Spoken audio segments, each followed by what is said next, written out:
Nama saya Niftu Ayu Septiani, nomor absen 26. Saya berperan sebagai anak yang mengalami kekerasan.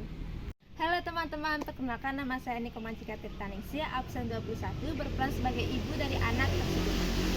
Perkenalkan, nama saya Komando Sastrawan, absen 8, berperan sebagai orang tua yang melakukan kekerasan pada anak. Perkenalkan, nama saya Putu Sugiarto, absen 13. Saya berperan sebagai guru sekaligus menjadi pihak ketiga. Nama saya Darmawan, nomor 4. Saya bertugas sebagai sutradara dalam proyek kelompok ini. Baik, materi hari ini kita akan menjelaskan yaitu materi kekerasan pada anak. Yang pertama, apa sih itu kekerasan pada anak? Baik, saya akan menjelaskan materi tersebut. Konflik kekerasan pada anak merujuk pada situasi di mana anak terlibat dalam situasi konflik yang melibat kekerasan baik sebagai korban ataupun pelaku. Hal ini dapat terjadi di berbagai konteks, termasuk di rumah, di sekolah, di lingkungan masyarakat, atau dalam situasi konflik bersenjata. Konsekuensinya dari kekerasan pada anak bisa sangat merugikan, termasuk trauma psikologis, kerusakan fisik, dan gangguan perkembangan sosial dan emosional. Kekerasan pada anak bisa dilakukan dalam bentuk verbal, biasanya dilakukan dengan mengucapkan kata-kata kotor yang terkadang si anak sendiri tidak mengerti maknanya. Sementara kekerasan yang dilakukan dalam bentuk tindakan fisik kerap berupa menggigit, menendang, mencubit, mencakar, memukul, dan bahkan membunuh. Biasanya sasaran perilaku kekerasan ini tidak lain adalah orang-orang dekat yang ada di sekitar anak seperti orang tua, adik, kakak, pengasuh, pendidik, termasuk teman sebaya. Baik, kami akan menampilkan video singkat dari peran perilaku kekerasan terhadap anak serta bentuk kekerasan yang dilakukan oleh orang tua kepada anak tersebut.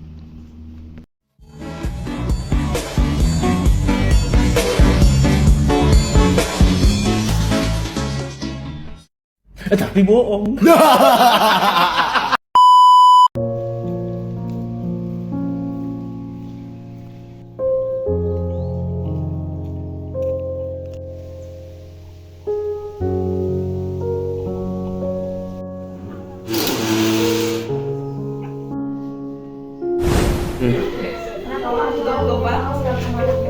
Karena aku sibuk.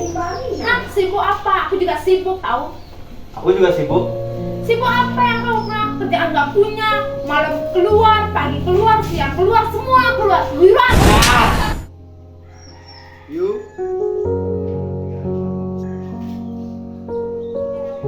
You. You.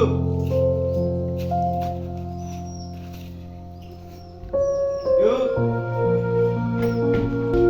Apa kamu nggak dengar Bapak manggil kamu dari tadi, ya?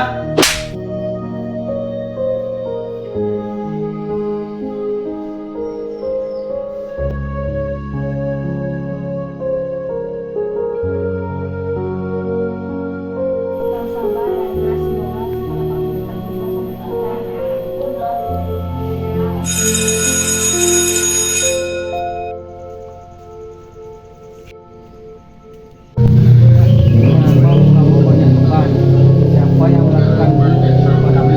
Ini dilakukan oleh kedua orang tuaku. Dia ikut sama UKS. Baik, setelah kalian menyaksikan video singkat yang dari materi kekerasan terhadap anak yang dialami oleh anak tersebut, kali ini kita akan menjelaskan materi tentang dampak apa saja sih yang dapat ditimbulkan dari kekerasan kepada anak dan apa saja sih dampak yang dialami oleh anak tersebut. Baik, materi tersebut akan dijelaskan oleh teman saya.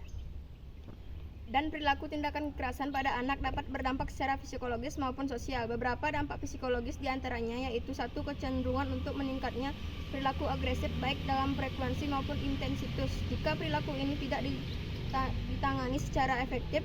2. Perilaku agresif juga dapat menyebabkan anak cenderung menjadi antisosial karena ketidakmampunya menahan emosi dan lebih terjadi dalam perilaku-perilaku impulsif. Sedangkan dampak sosialnya berupa 1. Anak cenderung dikucilkan oleh teman-teman. 2. Anak juga ditakuti oleh teman-teman. Namun adapun juga dampak lain yang disebabkan dari tindakan perilaku kekerasan pada anak yaitu 1. Trauma psikologis. Anak yang menjadi korban kekerasan sering mengalami trauma psikologis yang dapat berdampak jangka panjang pada kesehatan mental mereka. 2. Gangguan emosional. Kekerasan dapat menyebabkan gangguan emosional seperti kecemasan, depresi, dan kemarahan yang tidak terkendali. 3. Kerusakan fisik. Anak-anak yang mengalami kerusakan fisik dapat mengalami luka, cedera, bahkan kecacatan permanen jika kekerasan yang dialami anak tersebut terlalu fatal dan berlawan kasar yang tidak ada henti-hentinya. 4. Gangguan perkembangan sosial dan emosional.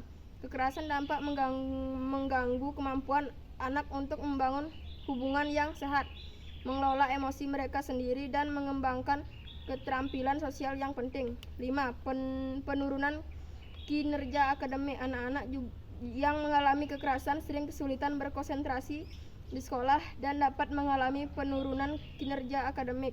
Yang ke-6, perilaku merusak.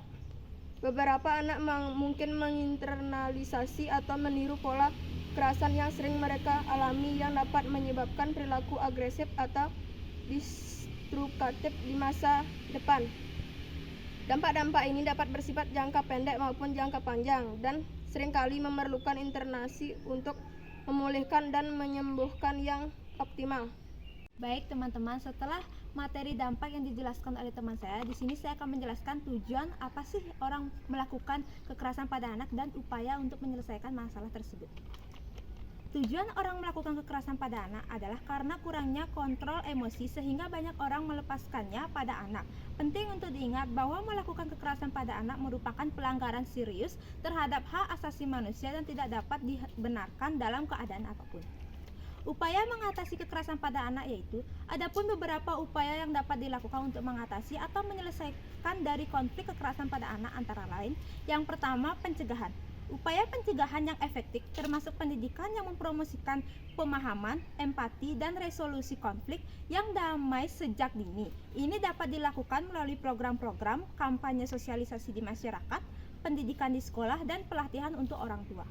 Yang kedua, dukungan psikologis. Anak-anak yang terkena dampak kekerasan membutuhkan dukungan psikologis yang memadai untuk membantu mereka mengatasi trauma dan stres yang mungkin mereka alami. Ini bisa berupa konseling individu atau kelompok oleh profesional yang berpengalaman. Yang ketiga, penegakan hukum. Memberikan atau menjamin adanya penegakan hukum yang tegas terhadap pelaku kekerasan, baik itu di dalam rumah tangga, lingkungan masyarakat, maupun sekolah.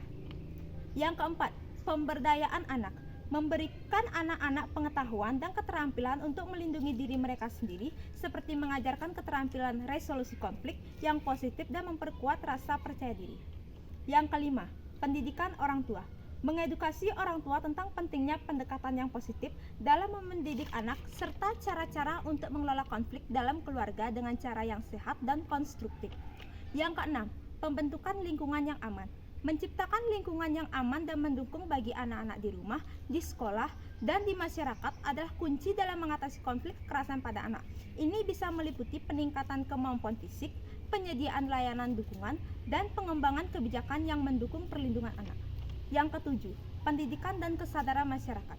Kesadaran masyarakat tentang masalah kekerasan pada anak perlu ditingkatkan melalui kampanye pendidikan dan kesadaran yang terus-menerus. Ini dapat membantu mengubah norma-norma budaya yang mendukung kekerasan serta mendorong tindakan kolektif untuk melindungi anak-anak. Upaya penyelesaian dari konflik sosial kekerasan pada anak memerlukan kolaborasi antar berbagai pihak termasuk pemerintah, lembaga kesehatan, pendidikan, dan masyarakat sipil untuk menciptakan lingkungan yang aman dan mendukung bagi anak-anak. Baik, sekian dari materi yang kami sampaikan. Semoga bermanfaat bagi teman-teman dan saya akhiri materi hari ini dan saya ucapkan terima kasih.